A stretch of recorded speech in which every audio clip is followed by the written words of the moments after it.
वेदांतर चारिआडे pen समस्या थी पेशी हेउछन छत्रपुर गाँवासी। सरकार घरे घरे विशुद्ध पानीय जल सुविधा करी बनई देछन वसुधा टांकी, हेले सेने पीबार पेन रो चिन्हा भी नैन।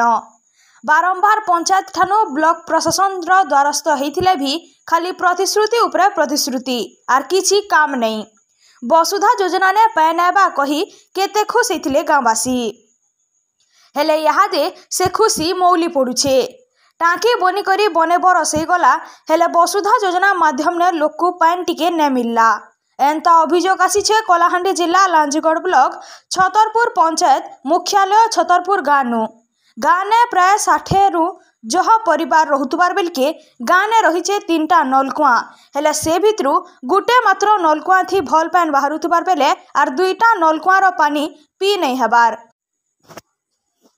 जेनथि लगी भिन्न भिन्न समय ने बहुत टे समस्या भुगबार के पड़ुछे।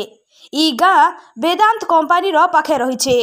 वेदांत कंपनी बने बरसनु स्थापन होइछे। अंचल रो जंगल जमी सबु अख्तियार करी आखे पाखे थिबार गाँ मानकु भिन्न भिन्न सहयोग देबार लगी बहुत टे सपन देखैथिला, हेले यादे अंचल सारा पेन समस्या देखा जाउतबार बेलके वेदांत कर्तृपक्ष के जनाले भी ने सुनबार। इयाडे सरकार कर वसुधा प्रकल्प भी काम ने दबार। बारंबार अभियोग कला परे भी किछि लाभ नी आर विभागीय अधिकारी ठानु जिला प्रशासन के कही कही थकी गलेन बोली कहउछन गाँवासी।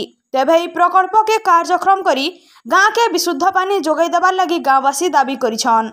लांजीगढ़ सुशांत कुमार माझी रिपोर्ट, दहना टीवी।